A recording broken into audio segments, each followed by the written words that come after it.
The podcast that you're about to listen to does not care about your emotions, your hypersensitivity, or your political correctness. If you wish to continue, then shut up and sit down. What's going on, everybody? Thank you for tuning in. You're listening to the Alpha 5 podcast. I'm Frank, a.k.a. PJ, here with John, Fabian, and Ray. Fellas, what's up?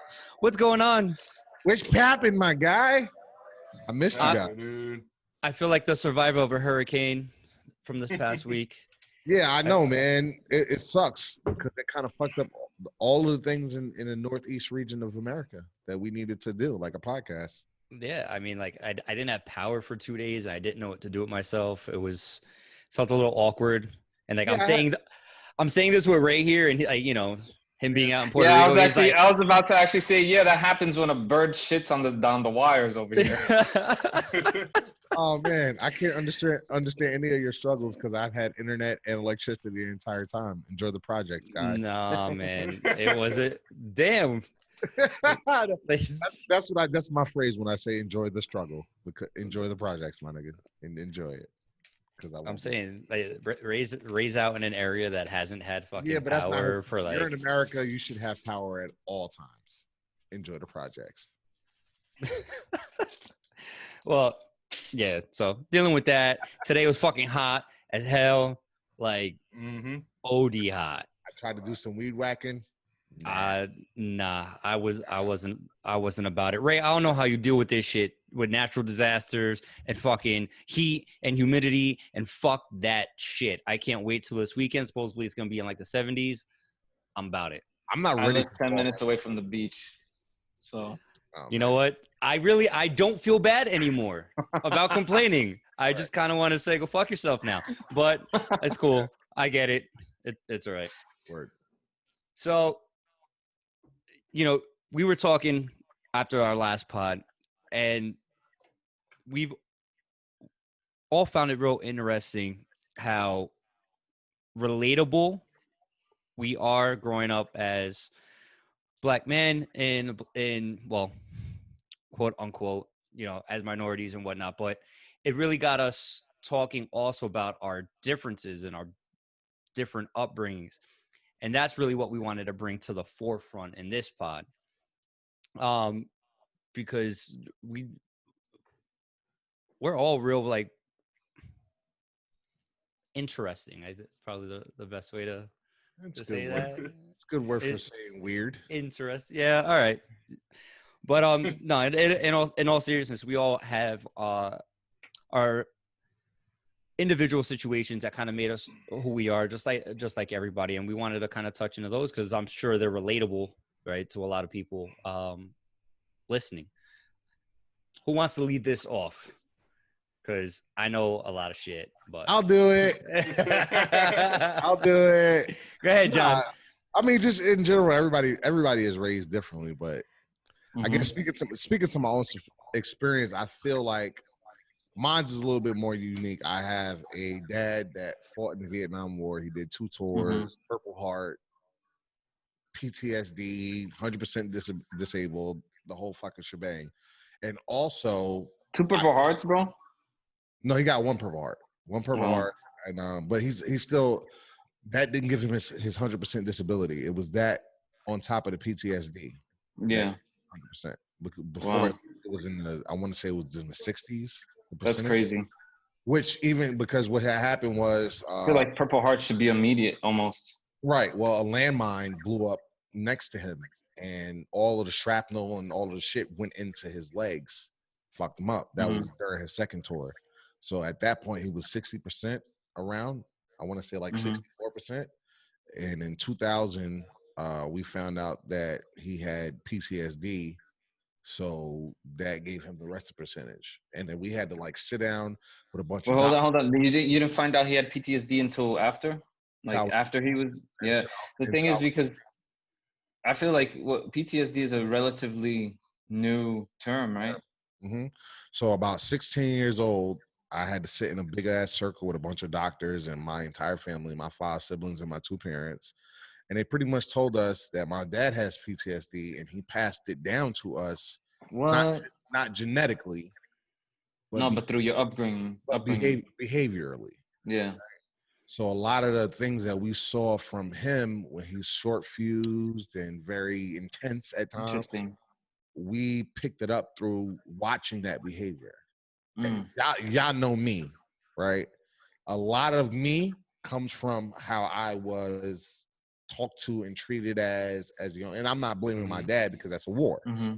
You understand? Mm-hmm. But the way I am, like motherfucker, that comes from somewhere. It's kind of, I mean, in a way though, it's kind of like the war never ended though. It You're doesn't. still like, because you're still fighting in that sense. It's just like Right. he kind of brought it home, and that translated down to you. That's Right. really the best way to put it, I think. My mom told me that he was a completely different person after he came back. He was like a loving, caring, like How long family. was he in Vietnam for?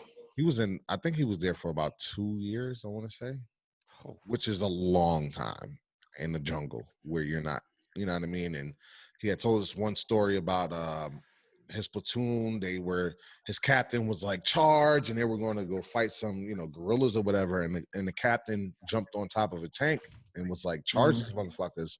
And as soon as he got on the tank, he got shot in the head and bullet flew through his fucking brain. My father was right there. Yeah. Another time my dad told me that he got lost from his troop and had to sleep in a rice paddy, but you couldn't sleep laying down because that's how you got caught. You got killed that way, by sleeping laying down. So he had to sleep standing up with leaning on his gun in a rice paddy. You understand? So these are things that he took home with him. Yeah. Anything as a kid that you end up complaining about, like he's Right. obviously going to turn and be like, you have no idea. Right. And that's kind of what happened. So if I'm telling you, yo, It's go ahead. It's really interesting that you mentioned that. I think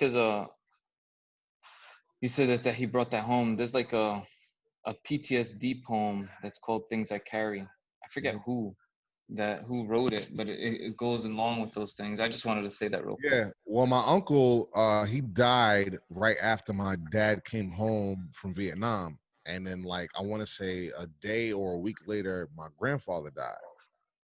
And he didn't show any emotion. Before that, he would have. But after that, he didn't. People die. And that's kind of what his attitude was. So it was a lot of that. And also being raised in a Black Christian household where I was just about to ask that. Yeah, listening to a Michael Jackson CD will get your ass whooping, which it did on several occasions. Not a CD, a tape, because we didn't have CDs. But you couldn't listen to anything. You couldn't watch anything. You couldn't be anything. All you had, I used to beg to go to karate when I was younger because Power Rangers and stuff like that. I wanted to go to karate, and I was told that it was demons and Satanism and all of that. Yo, Winston, it's called The Things They Carried. The Things They Carried by Tim O'Brien, and it's a book based on the Vietnam War. I'm interested. So if you could send me, I think, So all of this is to say, I don't want to put it 100% on my father, but my father has a lot to do with how part of the reason why I am the way I am and how you were raised. It's not that he loved in the ways that he knew how, but I think that once you get into that certain stage, it kind of wipes certain things from you. And so when you come, and me being the youngest of 6, it's not like I was just there. It took me a while to be born. My parents was only 40, so I had grew up watching Full House and They were how old? Your parents were how old? Well, they were 38 when they had me. All right. Oh wow. So I grew up watching Full House and Family Matters, and growing up with Frank and Fabian, seeing that their parents were actually doing what I wanted my parents to do, or at least my dad, but I didn't get that. So it was a conflict like, yo, I know that this exists, so why can't he do it? I didn't understand about any of that. You know what I mean? About what he was going through as his own individual person. So it affected me in a way where I see my family as my friends. And I'm probably closer to the people that I'm on the Zoom with, closer to my family, because it creates a lot of fucked up dynamics is really my point. You know what I mean?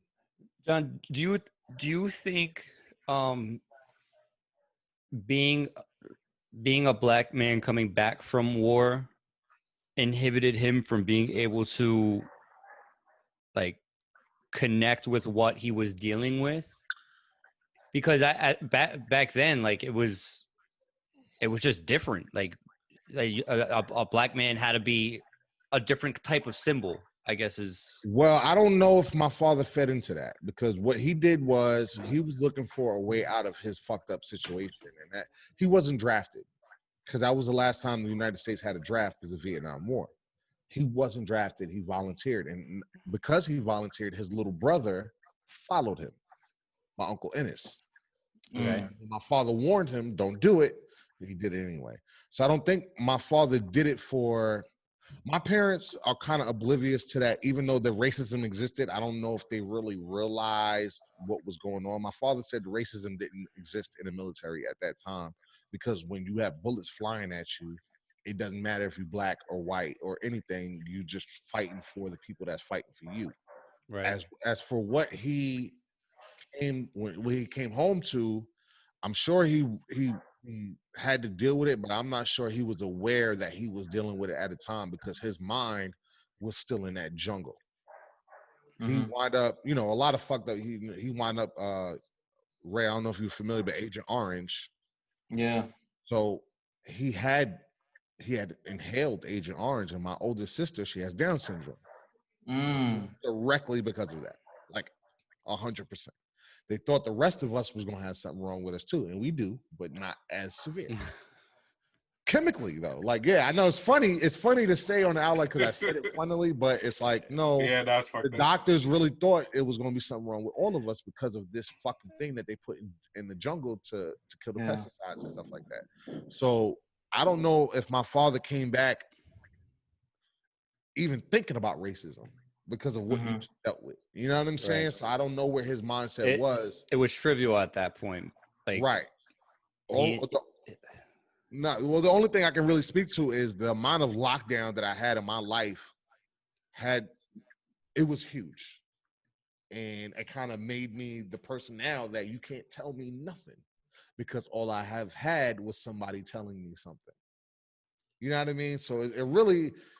raising you, we all had different experiences growing up, but that's just mine. You know what I mean? It's funny because I remember a lot of that stuff. Like I remember religiously how you would go to church on Sundays.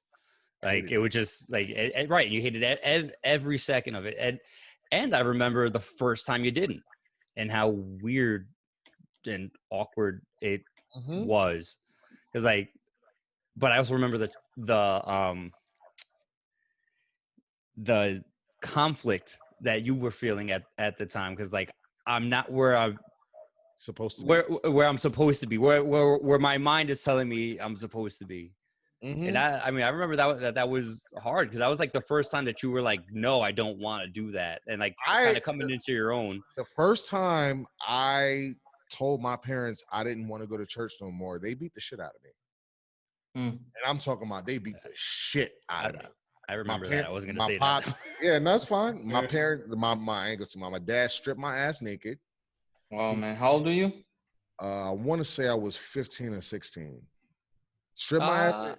I was older. I think it was like 14, maybe 15. Maybe. It was somewhere around, it was around those ages, right? Where I was old enough to know what I wanted and didn't want. But he stripped my ass naked, threw me in the shower, beat my ass, made me take a shower. All of that ass whooping that I took that day, guess what? I didn't go to church. But I got my ass whooped. And that's when I learned I'm willing to take punishment for what I want in the long run.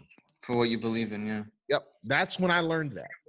I got my ass whooped, but I still got what I wanted. I was hurt the rest of the fucking day. You weren't able to go out for a little bit after that, too. I was grounded. I couldn't go nowhere. I couldn't do anything. I think you were able to go with me somewhere like 2 weeks after that or something like that. But like it wasn't. I didn't. My freedom had been taken away. Yeah. At that point, because I didn't want to conform to. But this is when all of these thoughts and ideas started coming. That's when I started realizing Christianity is bullshit. God and Jesus is not bullshit. Christianity is bullshit because of the things that were done to me in the name of it. You understand? All of this has an effect on my outlook on America, my outlook on a lot of shit. You know what I mean? Right. And you don't realize it until you get older. The things that you hold resentment for, the things that you hold animosity for, the things that molded you into where you can't get me to step foot into a church now. You can't. I don't care if you get married or not. can't get me a step. And I believe in God and Jesus. Jesus is my Lord and Savior. I believe He died on the cross for my sins.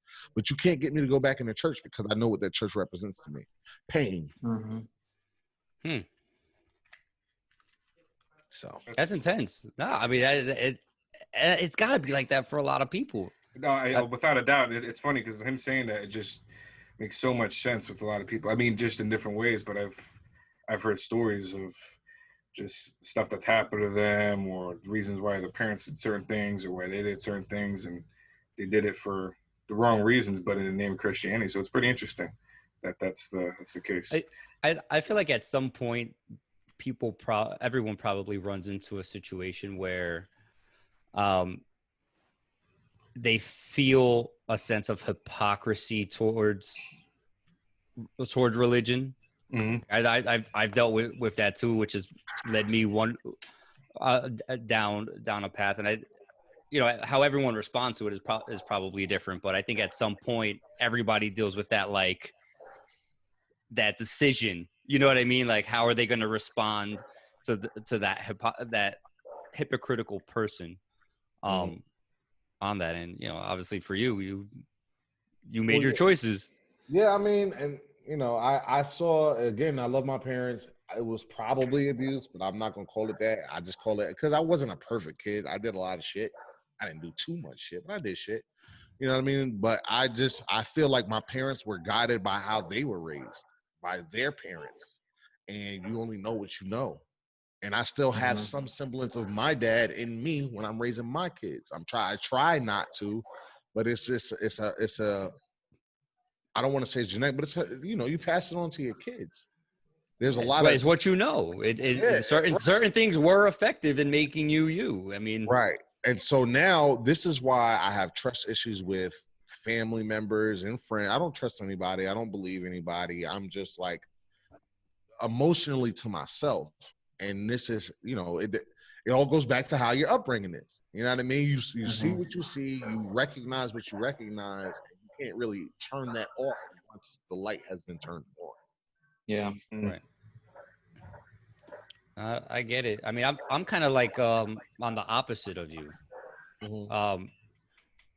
Like you said, your parents were 38, and your dad being a Vietnam vet, very religious upbringing. I'm kind of the exact opposite. My parents were 18 and 20 when they had me, and didn't really, I wouldn't say that I grew up in a religious household, but like, I went to Sunday school, right? But it was more for like foundational, more than like strict adherence. Right. And yeah, I mean, for me, even my parents being as young as they were, I think has followed me to this day, in just everyday interactions. Back when I was born 86, so back then you were able to do certain things that you just can't, in my opinion, do now, right? You could drop out of high school and go get a solid providing job. You ain't doing that now, right?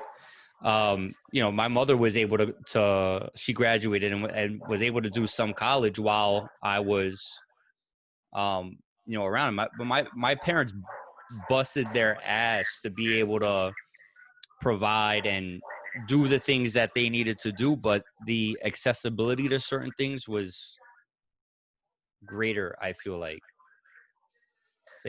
they weren't ashamed of working two jobs and all that, right? But that turnaround, that conversion was a lot greater,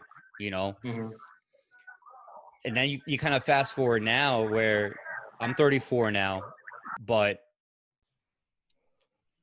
they kind of still have that mentality of where, all right, if you just work a little bit harder, it's it's still there. It's still accessible.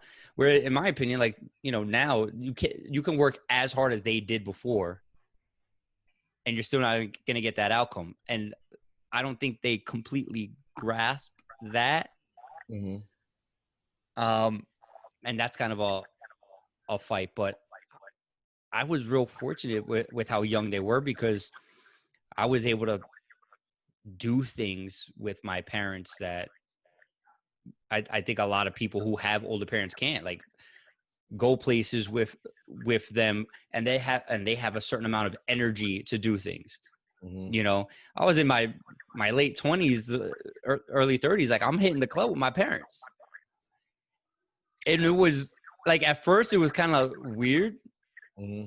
Like, I don't know what I can do in front of you, but yeah, I mean, because you're still mom and dad, you know what I'm saying? Yeah. Right. Like, but and honestly, like, they was probably doing shit that I didn't want to see my damn self. Like, well, all right, Ma, stop doing that. Stop dancing like that with Dad. I don't need to see that. It's too much. You know what I mean? There was an adjustment there, but how many people can say that? My parents go out more than I do. You know what I'm saying? Wow. I think I see my parents kiss twice in my life. Oh no, that, I mean, my parents are affectionate people. Like like I said, I had a very opposite. You saw it. I mean, you were there. I gravitated to it because that's what I wanted. Yeah, I wanted life like that. It's funny though, because I didn't appreciate when I had it though. Well, I mean, I still have it, but you know what I'm saying? Like at that age, right? Like I was more, all right, back up. Like I need my space. I would say probably a little asshole about it. Probably.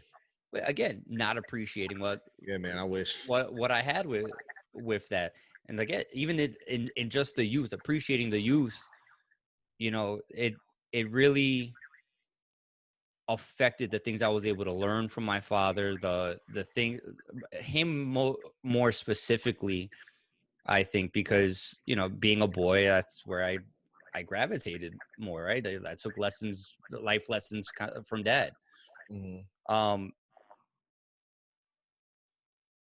It just, I think it made life easier in a way that I really never appreciated. You know, at the end of it. I got you. I dig it. Well, parents are important, and I don't want to vilify my parents. You know what I'm saying? Because they only can do what you can do. You only know what you know. You know what I'm saying? Like I feel like my parents did the best that they thought that they could do. Mm-hmm. So I don't want to hold them to that. But I do understand that at the same time, it makes you who you are. Your environment, none of that shit is genetic. Your outlook on life, none of that shit is genetic. That comes from strictly experience. So when you start having these experiences that you probably shouldn't have, like I just remember growing up in church, when we were younger, we used to have to go in the basement of the church and watch this movie called A Distant Thunder, and it was about the rapture and the end of the world and stuff like that. And you just saw a lot of fucked up imagery, people in hell with worms coming out their face and shit like that. Terrified me. Yeah. My mom used to I think that's the purpose of it. Well, yeah, but at 4 and 5 years old, the desired result is not going to be what you think. My mother told me for many years growing up that the rapture was going to happen before I turned 16 years old. So I spent the first 16 years of my life absolutely fucking terrified. Wow. Had crazy ass dreams of the end of the world. And I still have them. Like that, subconsciously, these things that happen to you, that's, you indoctrinate your kids because they don't know no different. They're new to this.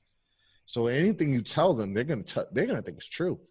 That's why Santa's real. That's why the tooth fairy is real. That's why Jesus and God is real to me now, because my parents told me they were.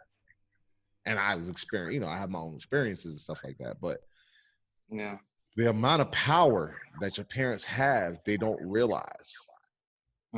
You understand? And so it turns into somebody who you might not necessarily have been otherwise. Well, I don't know. Yeah. See, it's funny because like you're the sixth child, right? So I think that also plays a part in it. Like so much of your upbringing is timing, right? So like you look at a lot like the kids now, some kids now that are born during Corona, right, their parents are gonna put them on a different level because, like, wow, you made it, you survived Corona. Mm-hmm. You know, especially even with everything else, with pedophilia and all that stuff, where those things when we were born weren't the same. When our parents were born weren't the same. Like, they were less concerned. Your parents might have been more concerned with wars coming back or happening, continuing, right? Mm-hmm. More so versus when you were born, right? So it's a timing thing. A lot. Well, of it. I mean, I can say that, but my parents are still on the same shit that they were. It's all about God, and once you give your life to God, then everything else disappears. Yeah. I have personally found that, I'm only 35, I haven't lived it longer than them, but I found that to be bullshit because life don't work that way. It's just my own personal opinion. And so for a long time, it kind of, when your parents focus on one aspect of life and not the others, you kind of become a one-dimensional person. My parents didn't graduate high school. They didn't go to college. They wound up being successful because, like you said, during that time, you were still able to not finish and still become successful. But in turn, that meant that my education didn't really matter that much. So I can come home for a whole school year and tell you I didn't get homework, and you're going to believe me. Whether you believe me or not, you don't give a shit. And that's what I did. I came home for weeks and weeks and weeks and months and months. I don't got homework. My teacher ain't giving me homework.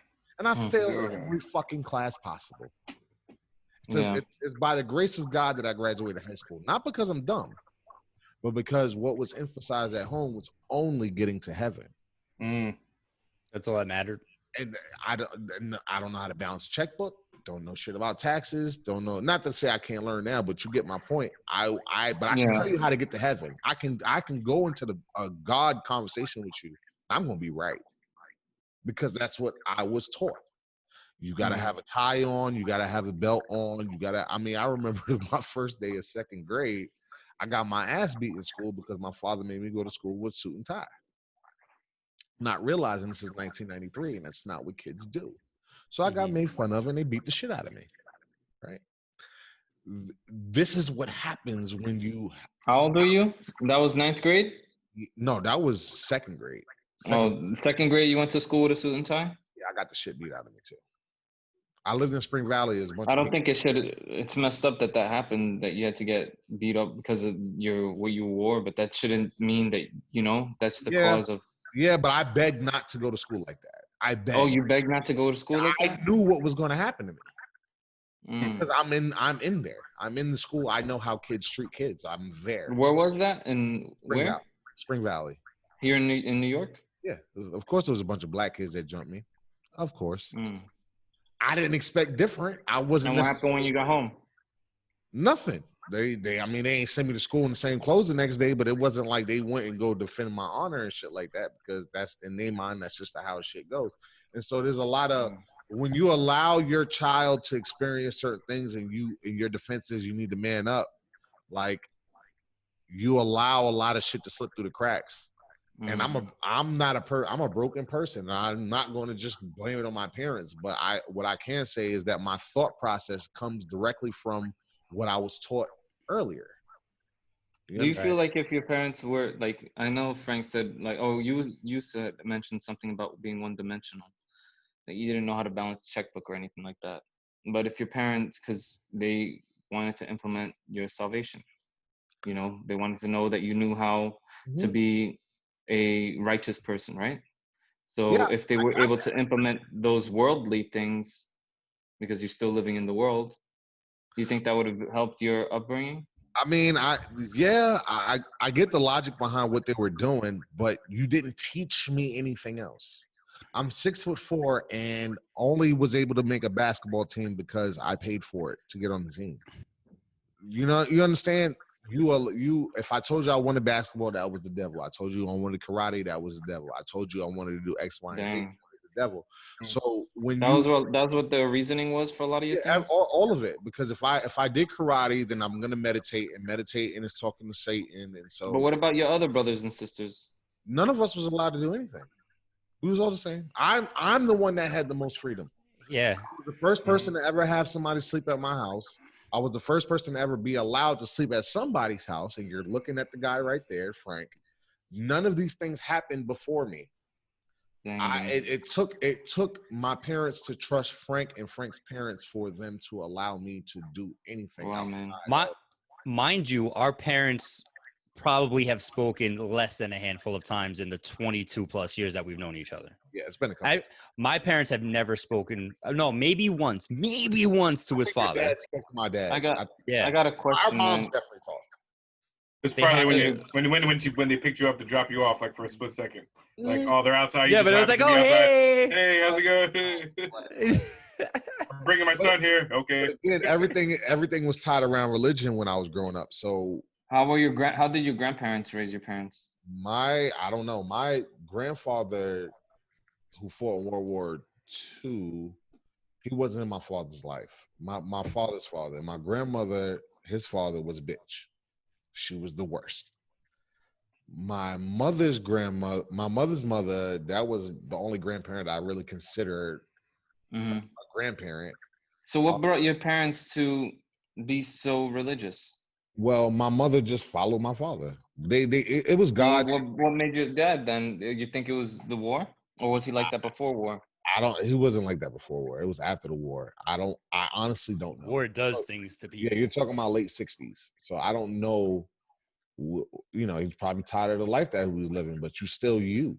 You know what I mean? You can use the mask of God and religion to try to become a better person, but you still you. You understand? And once the problem is once you start using religion and God to justify the reasons that you do the things. I got a question. What does that mean? You're still you. You can be an asshole and a terrible person and still believe that Jesus Christ is your Lord and Savior. As simple as that. You can be mean to your family and not really care two fucks about them, and still believe that Jesus Christ died for you. And that's what just because you're a part of religion don't mean you're not a bad person. You know what I'm saying? So, and I don't even think, again, I don't want to blame him. I thought why I needed clarification with that was because I felt like I felt like what you might have been saying, and I'm glad you gave me that clarification, was because you can try to be as spiritual or religious as you want to be, but you're still you, meaning you're still the person that you were before you're trying to make these changes, which in turn makes it seem that you're saying that we can't change because we're inevitable. We have that fixed person that we were. Right. So that's why I needed that clarification. Yeah, no, that's not what you mean. No, I thought that's what he said too at first, but then I really thought about it because you got a lot of people that play the game, but they're really not taking the teachings to heart. They're just like playing like I believe and stuff like that, but they're not really like living by the word. They're just like still in their fucked up ways. Right. Bible scriptures only apply when you talk about when convenient. Yeah. So how are those? In those instances, I feel like those people, I feel like those people are just, like Frank said, hypocrites, man. Yeah, but how do you say that? I mean, that's your dad. That's the guy that makes you a guy. I know, man. Man. But I think there's, I studied Chinese philosophy, and we learn a lot from the people that we don't want to be either. Also, I mean, we learn a lot more so by seeing those people that are not being an example, because that helps us understand what an example is. If that's not an example, then the opposite is an example. They say you learn more from a mistake than success. You will learn more from failure than success. You know what? I actually am one that truly believes in that because speaking of upbringings, that's part of mine. When you say that, because I've learned a lot from my parents, specifically my father, right? Had a blessed upbringing. I'm a little bit different I'm kind of in between PJ and John. Never brought up religious. They mentioned they believed in God, but there was anything concrete. They never went to church unless it was like, I think I remember one mass I went to when I was younger. And my grandmother was there. There wasn't really a thing in my family. I knew of it. They believed, but they just didn't shove it down my throats. My faith has come later on from me studying and knowledge and what I've been and what I've experienced. But the mistakes thing that you talk about, Ray, I had a pretty good upbringing. Parents were both loving, so care for each other. Then you always see, arguments and fights, but I guess what marriage doesn't, what family doesn't have that, right? But I try to follow my dad's footsteps a lot because he's just an awesome dude. You know what I mean? Like, he's just all around. He's city kid, good head on his shoulders and stuff like that. I used to just be like, man, I want to be like that dude when I was younger. Then as you start to get older, I started noticing some things. And one of them was, it's not necessarily a bad characteristic because you have to know when to use it, when not to use it. Like, the one thing I noticed is that if you do my pops wrong, that's it. You wrote off. There's like very little room for forgiveness, very little tolerance. There's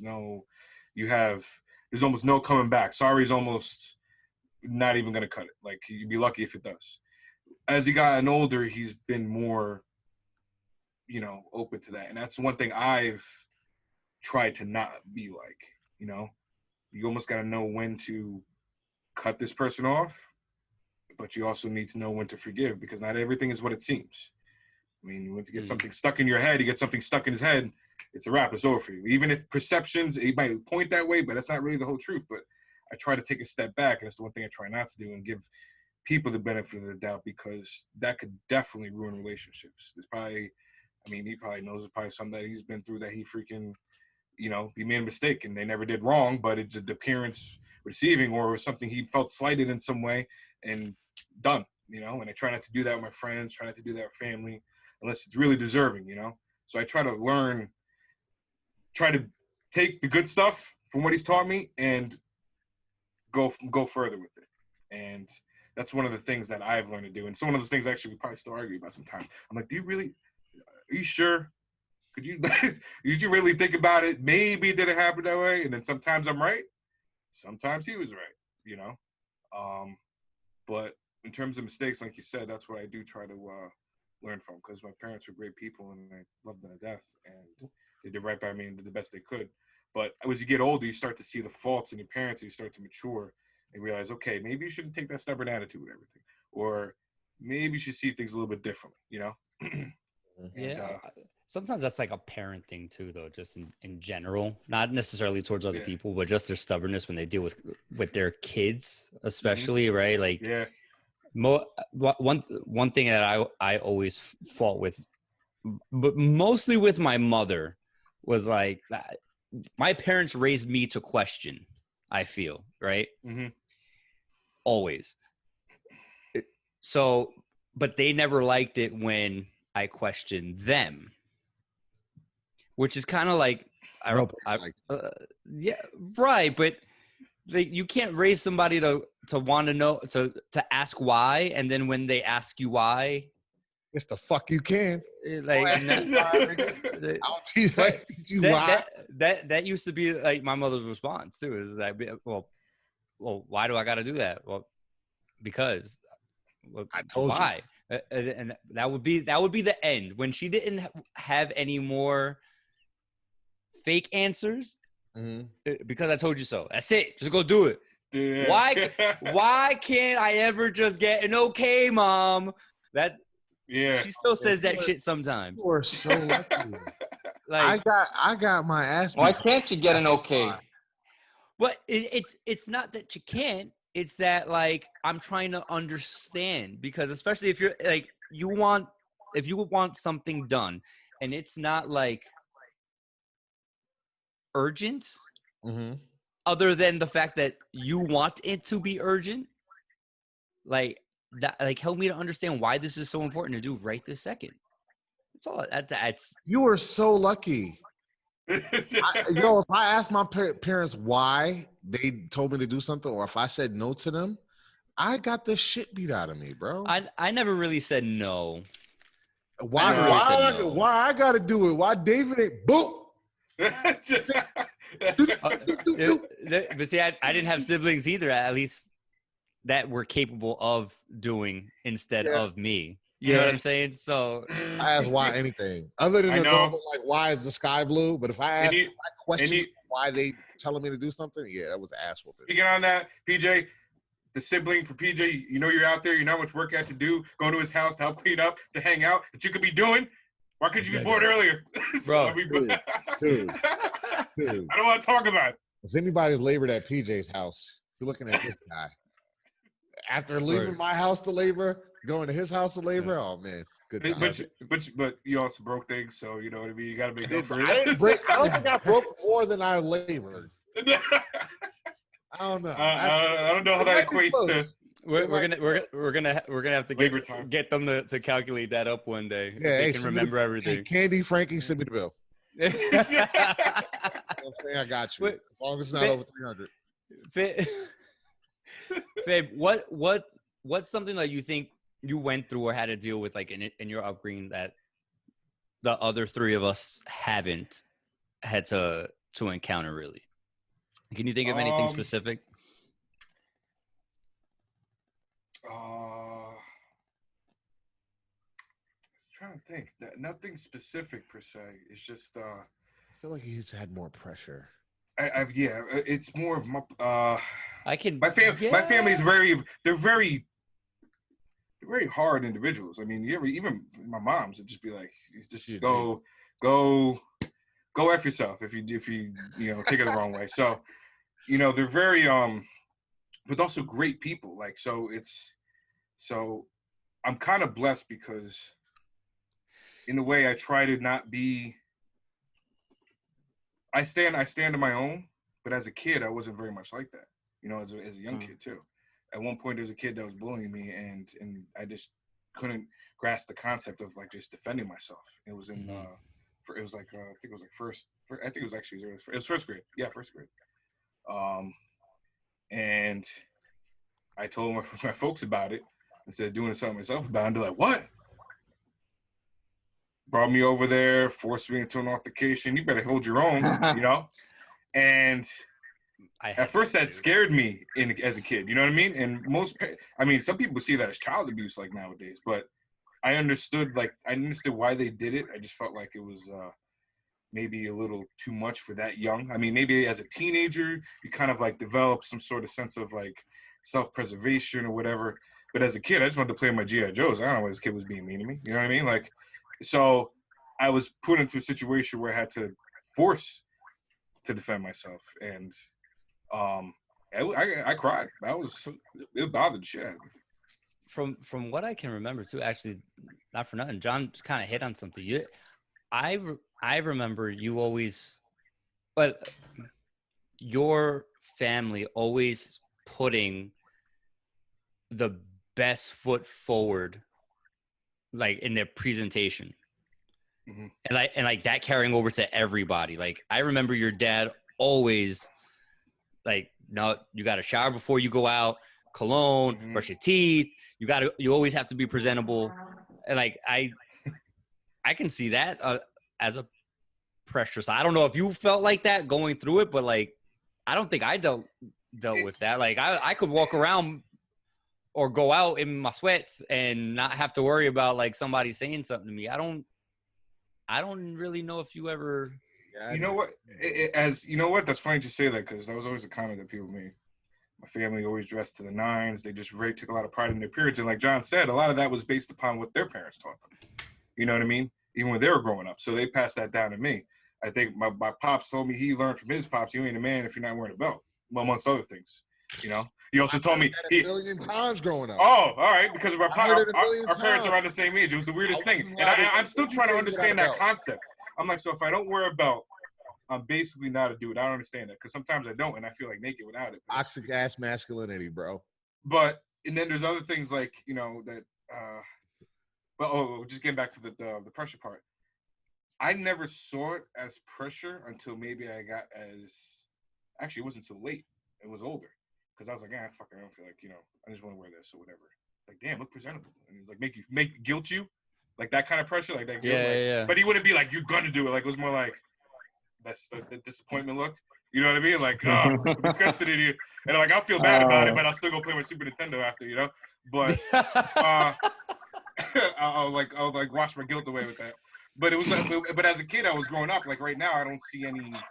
It just happens natural because that was the way I was growing up. So some people when I was a kid, it's not pressure because as a kid, I was just like, okay, it's part of the routine. You gotta shower, you were accustomed to it, and you just do it. You just go with the you know what you know. And so you just do it. And then it wasn't until I was old, I was like, this is a stupid rule. Like you really start thinking about it. Like, why do I have to wear? I'm just going to the store. I was just going to the store. Why do I have to shower right now? I'm going to shower when I get back because I'm probably going to sweat a little bit. And he's like, no, you're going to shower. My dad used to shower before he used to go to the pool. I mean, I get that part because you don't want your nasty skin flakes in the water for everybody. No, I know, but if you just if you showered already that morning and you just walked around the house for a little bit, just do a shower again before he goes to the pool. I'm like, I know you didn't sweat nothing. Before I go to the pool, sometimes I don't. Yeah, I don't see it as. Now, I understand after, and I was just like, all right, I'm not telling you to take a bath in the damn pool, but it was like little things like that, or the belt thing. I still don't understand the concept to this day. I'm trying to get my grandfather's head. Like, why did he teach my pops? Because that's the way. That was the way of the world, man. Yeah. But there's some things that I value that he did teach me, and I do believe. Like the whole thing with the belt. Okay, I'm not sure where that comes from, and I really don't get it. It's just a material, a piece of clothing that goes on your accessory that goes on your waist. But so you got a weapon just in case something happens. Yeah, exactly. What was that movie with Samuel L. Jackson? But yeah, I mean, there were some good things. There's some good things, and like there's things that he told me that I like I said, that was doesn't make sense to me. Hootie Tang. There's stuff that he taught me that was like very valuable. Like he says, you're not a man just because you have a set of cojones and you have a shaft. That doesn't make you a man. Like I think a lot of that has to do with appearance too. Now that you mention that, because my dad was big on appearances, going to church. Like if we didn't look like the sharpest motherfuckers walking into that building, like it was orderly, right? Right. He didn't want to look bad. And a lot of that is ego, man. Like, yo, I don't.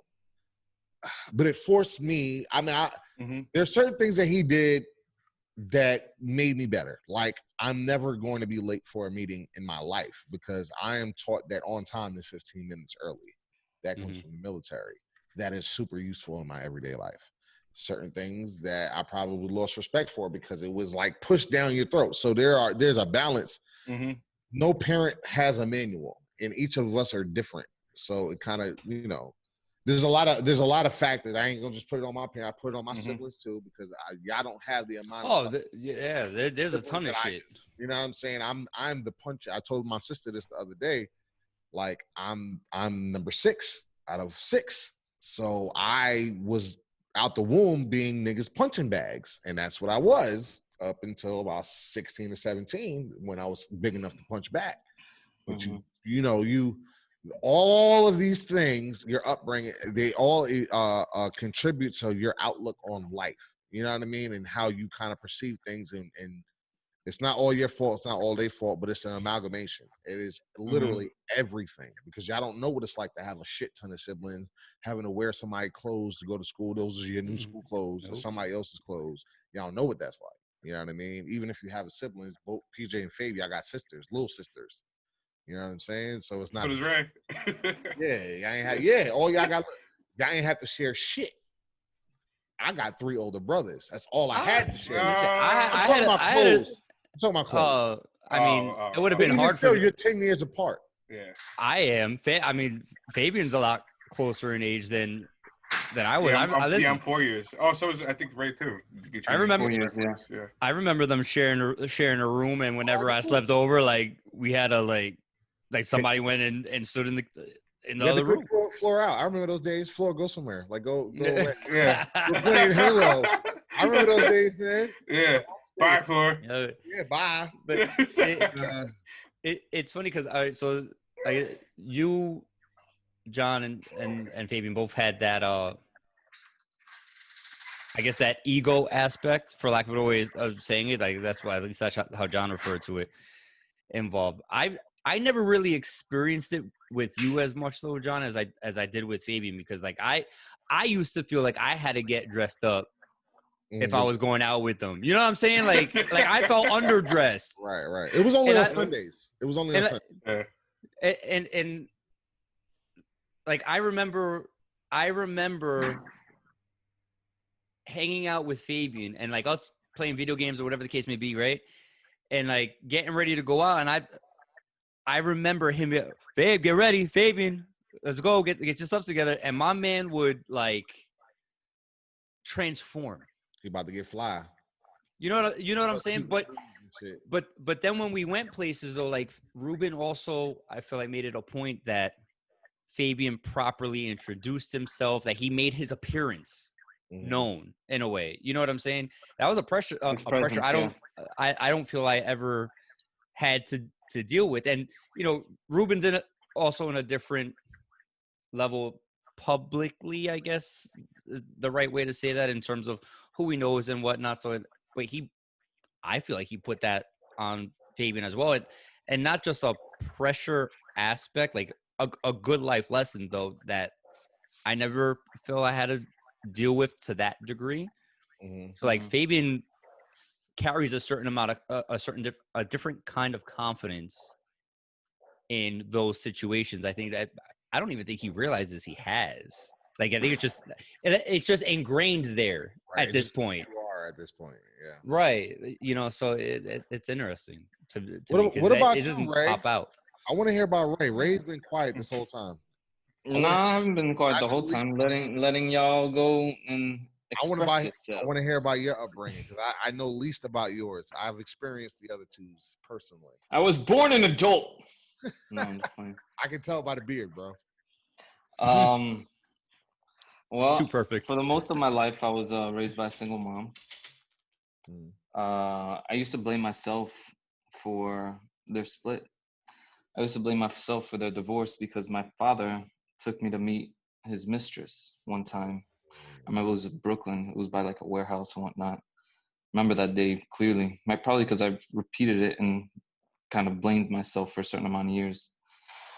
And I remember the lady's name too and everything. Donna, I hear you out there, you freaking homewrecker.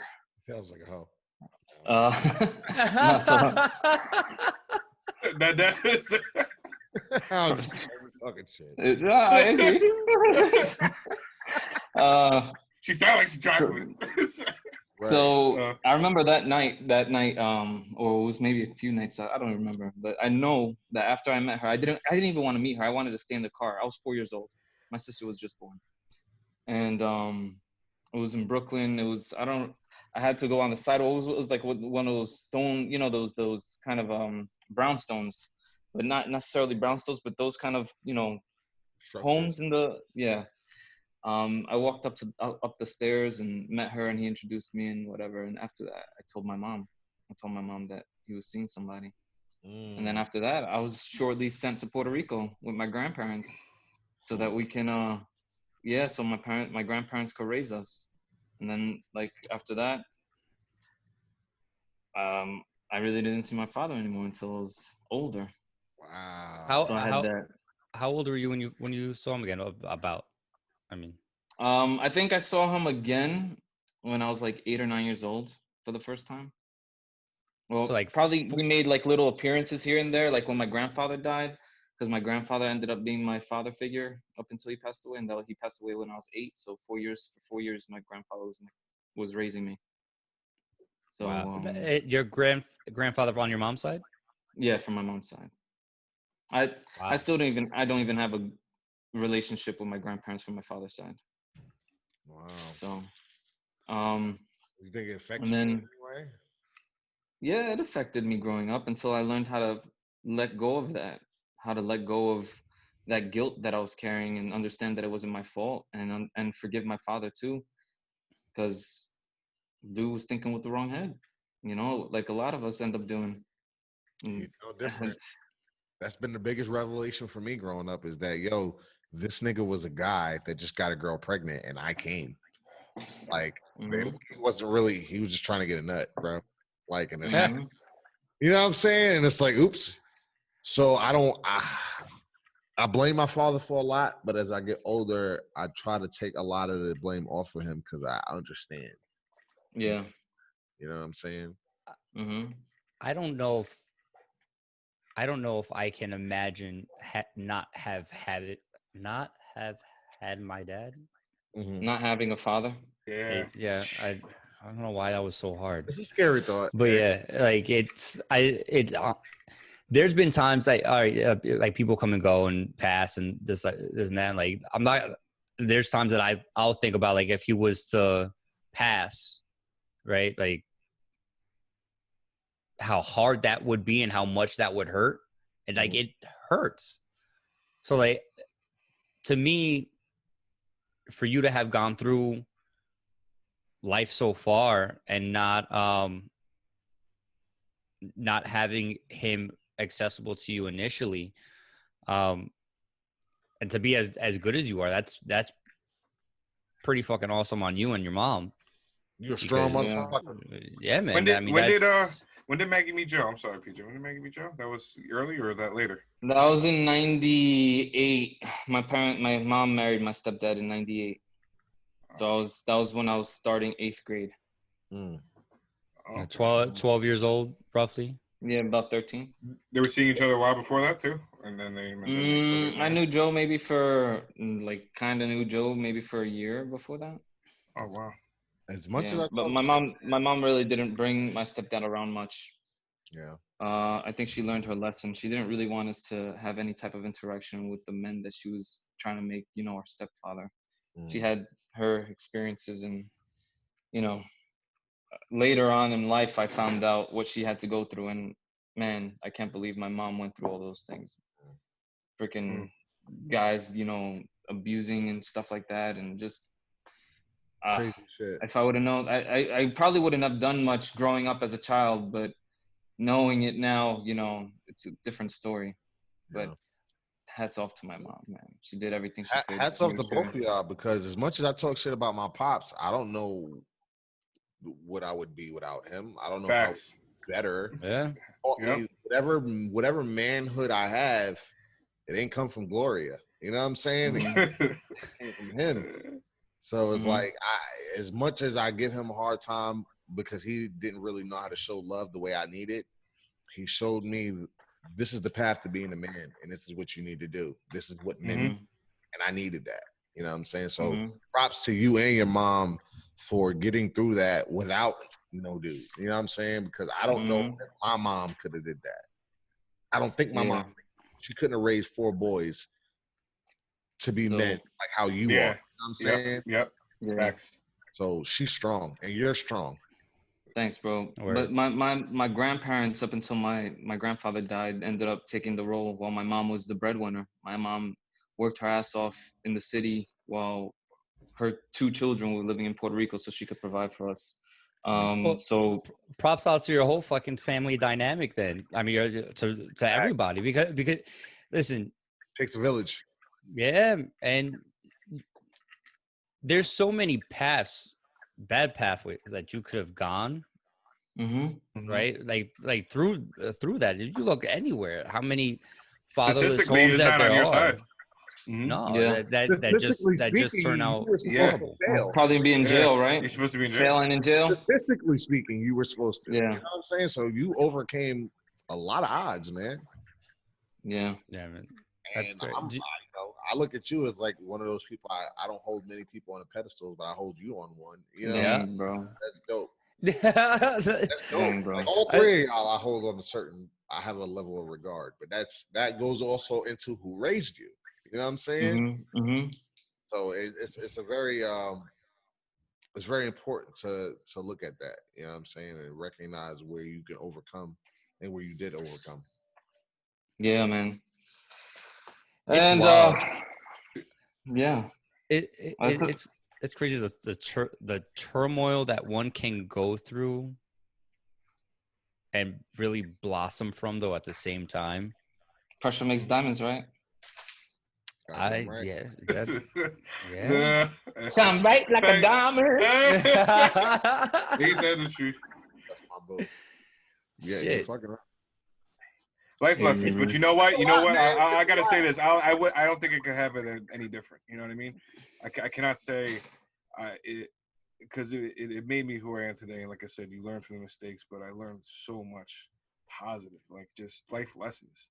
You know what I mean? Your parents just teach you so freaking much. I mean, and it's better when you have a group of when you have parents that teach you more good than what not to do. You know what I mean? Through their mistakes.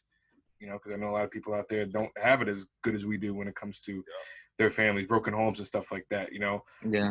Mom's a junkie, dad's beating her, like that type of shit, you know. I'm blessed I didn't have to go through that dynamic, and a lot of them come up and end up being messed up because of that upbringing. Then there's a lot that turn around, you know, they hit a certain level in their life and you're able to move forward, but it's hard to do if you don't have that initially, you know what I mean? If you don't have Good point. Shout out to my parents. A positive dynamic, you know, in the house. It starts at home, you know. That's why the home is so important. Because you know what? All of the shit that I feel on my side that I went through, I don't know their side. And I know that beyond all, my parents didn't have ill will towards me. Whatever they did, whatever their reasoning was, it wasn't because they didn't like me. Facts. You understand? Yep. They did it because they cared about me. And I appreciate that, because there's only going to be a handful of people that give a fuck about you to that level. And I don't know if anybody's ever going to care about you the way your parents care about you. Spouse, kids, otherwise, because I know, even though my father's giving me hard times, I know he loves me. You understand? It's weird. It's weird, but I know you've done lots of fucked up shit, but you love me. And I know my mama loves me. You know what I'm saying? Yeah. It's actually, like I said before, it's crazy how the struggle teaches you so much. The good, the bad. As a kid, you kind of absorb all that stuff in ways that you don't realize. You know, like I remember growing up in Yonkers and in the Bronx, and being at even my grandparents' house, and, you know, cockroaches or mice and shit like that, and like that actually fortified certain things. Parents trying as hard as they could, right? I remember my father breaking his back from for the lack of because that's what he had to do, right? Because he had a physical labor job. Didn't finish high school, so that's what he had to do to provide. You know, our situations ultimately, obviously, made us who we are in such a varying degree. They made us so damn awesome. That's not conceited. Yeah, but I mean, you're right. It's true.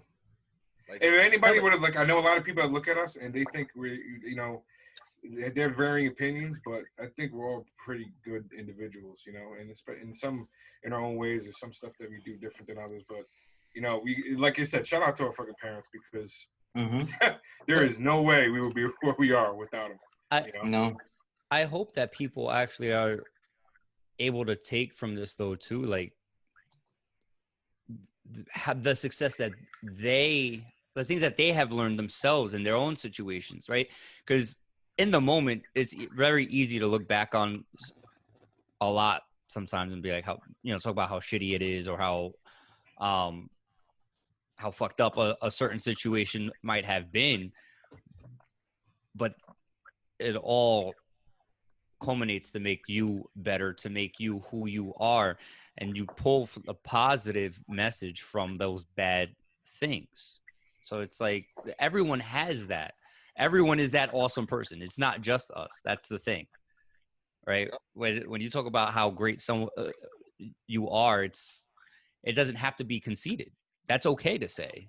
It's all right to be like, yo, I'm awesome because I've done X, Y, and Z, or I overcame X, Y, and Z, and then you do something with it.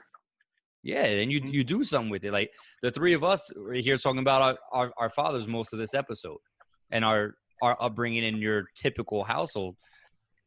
Ray has been able to become who he is despite that, and having other figures fill that role.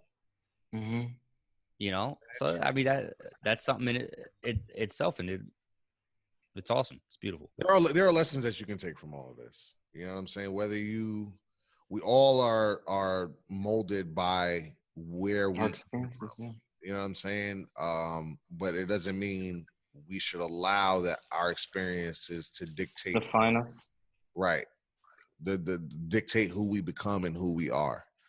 You know, you can take the good, you know, we all have filters. Our brain is a filter, literally. We can filter good information and bad information and take that where we can come from, you know, or where we're going. No, you're right, man. Shit. Y'all got me reflecting. Y'all got me reflecting on a lot of shit. This convo can go on for a long time, bro. Yeah, It can. No, but I like where you ended it, John. So on that, ladies and gentlemen, I'm Frank, aka PJ, here with John, Fabian, and Ray. You've been listening to the Alpha 5 podcast. Remember to catch us on all your streaming platforms, but as well as YouTube at the Alpha 5 podcast. We appreciate you tuning in. Peace.